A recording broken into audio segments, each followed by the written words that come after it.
എല്ലാവർക്കും സുഖമാണല്ലോ, എല്ലാവർക്കും സുഖമെന്ന് വിശ്വസിക്കുന്നു. ഇനി ഞാൻ വന്നിരിക്കുന്നത് ഒരു വെറൈറ്റി ടേസ്റ്റിൽ നമുക്കൊരു ചിക്കൻ കറി ഉണ്ടാക്കാം. എപ്പോഴും ഒരേ ടേസ്റ്റിൽ നമ്മൾ ചിക്കൻ കറി കഴിച്ചാൽ രസമില്ലല്ലോ, നമുക്കൊരു ഓരോ ദിവസം ഒരു വെറൈറ്റി വേണ്ടായോ? അപ്പോൾ നമുക്കിന്നൊരു വെറൈറ്റി ആയാലോ. നമുക്ക് ആ ചിക്കൻ കറി എങ്ങനെ ഉണ്ടാക്കുന്നതെന്ന് നോക്കാം. അതിന് മുമ്പായിട്ട് എൻ്റെ കൂട്ടുകാർ ആദ്യമായിട്ടാണ് എൻ്റെ വീഡിയോ ചാനൽ കാണുന്നത് നമ്മൾ പ്ലീസ് എല്ലാവരും ചാനൽ സബ്സ്ക്രൈബ് ചെയ്യണം കേട്ടോ. സബ്സ്ക്രൈബ് ചെയ്യണം, അതുപോലെ തന്നെ ബെല്ലൈക്കും പ്രസ് ചെയ്തിട്ട് ഓളൊന്ന് കൊടുത്താലേ ഞാൻ ഡെയിലി ഇടുന്ന വീഡിയോ നോട്ടിഫിക്കേഷൻ കിട്ടത്തുള്ളൂ. അപ്പോൾ നമുക്കത് എങ്ങനെ ഉണ്ടാക്കുന്നത്, അതിന് വേണ്ട സാധനങ്ങൾ എന്തൊക്കെയാണെന്ന് നോക്കാം. അതിനുവേണ്ടി ഞാൻ പാൻ ചൂടാക്കാൻ വെച്ചു. ഇതിലേക്കൊരു 7-8 വറ്റനമുളക്, 2 ടീസ്പൂൺ മല്ലി, 1 ടീസ്പൂൺ കുരുമുളക്, അത് കഴിഞ്ഞിട്ട് ചെറിയ 2 കഷ്ണം കറുവപ്പട്ട, 3 ഗ്രാമ്പു, 2 ഏലക്ക ഇതിലിട്ട് കൊടുത്തു. ഇനി ഇത് ഇത്രയും കൂടെ നന്നായിട്ടൊന്ന് ഫ്രൈ ചെയ്യാം. കണ്ടില്ല, അപ്പോൾ നന്നായിട്ട് ഫ്രൈ ആയിട്ടുണ്ട്. ഇനി നമുക്ക് സ്റ്റൗ ഓഫ് ചെയ്യാം. അത് കഴിഞ്ഞ് മിക്സിയുടെ ജാറെടുത്ത് ഇതിലേക്കൊരു 7-10 ഏതൽ വെളുത്തുള്ളി, ചെറിയൊരു കഷ്ണം ഇഞ്ചി ചെറുതായിട്ട് അരിഞ്ഞത്, അതിൻ്റെ കൂട്ടത്തിലേക്ക് നമ്മൾ ഫ്രൈ ചെയ്ത മസാല ഉണ്ടല്ലോ അത് ഇതിലേക്ക് ഇട്ട് കൊടുക്കാം. അതിൻ്റെ കൂടെ കുറച്ച് വെള്ളം കൂടെ ഒഴിച്ചിട്ട് ഇത് നന്നായിട്ടൊന്ന് അരച്ചുകൊണ്ട് വരട്ടെ. കണ്ടില്ലേ, അപ്പോൾ മസാല നന്നായിട്ട് അരച്ചുകൊണ്ട് വന്നു. അപ്പോൾ ഇത് ഇവിടെ ഇരിക്കട്ടെ. അത് കഴിഞ്ഞ് പാൻ അടപ്പേ വെച്ചു. പാൻ നന്നായി ചൂടായി. ഇതിലേക്ക് നമുക്കൊരു 2 ടേബിൾ സ്പൂണ് എണ്ണ ഒഴിച്ചു കൊടുക്കാം. ഞാൻ ഗോൾഡ് വിന്നറാണ് എടുത്തേക്കുന്നത്. എന്നിട്ട് ഇതിലേക്ക് ഞാൻ 1 കിലോ ചിക്കൻ എടുത്തിട്ടുണ്ട്. അത് ഇതിലേക്ക് ഇട്ട് കൊടുക്കാം. ഇതിൻ്റെ കൂടെ ഒരു 1/2 ടീസ്പൂൺ മുളക് പൊടി, ഒരു 1/4 ടീസ്പൂൺ മഞ്ഞൾപ്പൊടി, ആവശ്യത്തിന് ഉപ്പ്. ഇനി ഇതൊന്ന് ഫ്രൈ ചെയ്തെടുക്കാം. അപ്പം ചിക്കന് ഒരു പാതി ഫ്രൈ ആയാൽ മതി കേട്ടോ, ഒരുപാടങ്ങ് ഡീപ് ഫ്രൈ ആവേണ്ട ആവശ്യമില്ല. ഈ ഒരു രീതിയിൽ ഫ്രൈ ആയാൽ മതി. ഇനി നമുക്കിത് എണ്ണയിൽ നിന്ന് മാറ്റാം. എന്നിട്ട് അതേ എണ്ണയിലേക്ക് വലിയ സവാള തിരികെ എടുത്തതാണ് കേട്ടോ. ഇനി സവാള നന്നായിട്ട് ഫ്രൈ ആവണം. സവാള നമ്മൾ തിരികെയിട്ട് ഫ്രൈ ചെയ്യുന്നതുകൊണ്ട് ഇത് വേഗം ഫ്രൈ ആയി കിട്ടും കേട്ടോ. അപ്പോൾ സവാള നന്നായിട്ട് ഫ്രൈ ആയിട്ടുണ്ട്.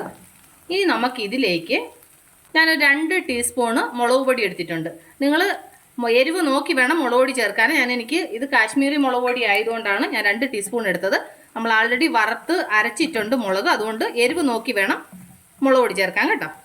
അപ്പോൾ അത് നന്നായിട്ടൊന്ന് ഫ്രൈ ചെയ്യുക. എന്നിട്ട് ഇതിലേക്ക് കുറച്ച് വെള്ളം ഒഴിച്ചു കൊടുക്കുക.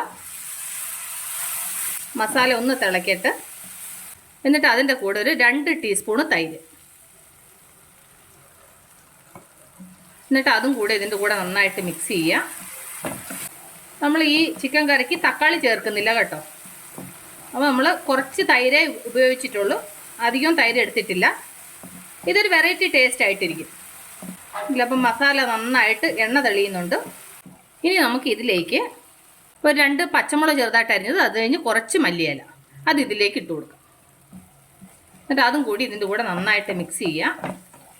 എന്നിട്ട് ഇതിൻ്റെ കൂടെ നമ്മൾ അന്നേരം അരച്ചുകൊണ്ട് വന്ന മസാല ഉണ്ടല്ലോ അത് ഇതിലേക്ക് ചേർത്ത് കൊടുക്കും. ഇനി ഈ മസാല ഇതിൻ്റെ കൂടെ നന്നായിട്ട് മിക്സ് ആവണം. നമ്മൾ ഈ മുളക് പൊടിയൊക്കെ ഫ്രൈ ചെയ്തിട്ടുണ്ടല്ലോ അതിൻ്റെ കൂടെ ഈ മസാല നന്നായിട്ടൊന്ന് ഫ്രൈ ആവട്ടെ. കണ്ടില്ല, അപ്പോൾ മസാല നന്നായിട്ട് ഫ്രൈ ആയി. കണ്ടേ, പാനിൽ നിന്ന് വിട്ട് വരുന്നുണ്ട്, എണ്ണയൊക്കെ നന്നായിട്ട് തെളിഞ്ഞിട്ടുണ്ട്. ഇനി നമുക്കിതിലേക്ക് ഒരു ഗ്ലാസ് വെള്ളം ചേർത്ത് കൊടുക്കാം. ഇത് ഒരുപാട് വെള്ളം വേണ്ട, കാരണം ചിക്കൻ കറി ഒരുപാട് വെള്ളം പോലെ ഇരുന്ന് കഴിഞ്ഞാൽ കൊള്ളത്തില്ല. ഓക്കെ, ഞാൻ 1 ഗ്ലാസ് വെള്ളം ചേർത്തു. ഇനി നമുക്കിതിനകത്ത് ആവശ്യത്തിന് ഉപ്പ് ചേർക്കാം. ഉപ്പ് നിങ്ങൾ നോക്കി ചേർക്കണം. നമ്മൾ ചിക്കൻ വറക്കാൻ നേരത്ത് ഉപ്പ് ചേർത്തിട്ടുണ്ട്.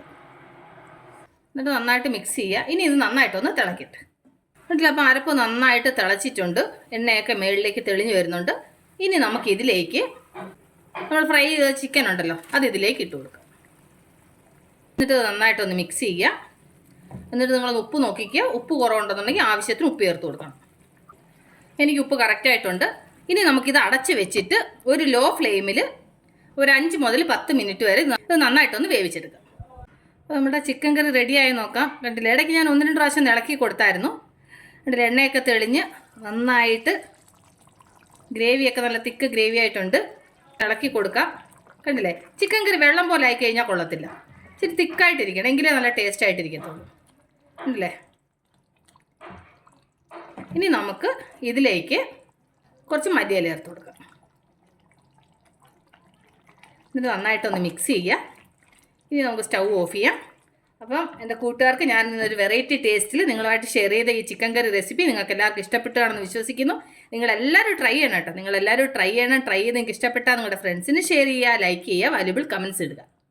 അപ്പോൾ നാളെ നമ്മൾ രുചികരമായ പുതിയ വീഡിയോയും പുതിയ റെസിപ്പിയുമായിട്ട് നാളെ നമ്മൾ വീണ്ടും കാണും വരെ ടേക്ക് കെയർ, ബൈ.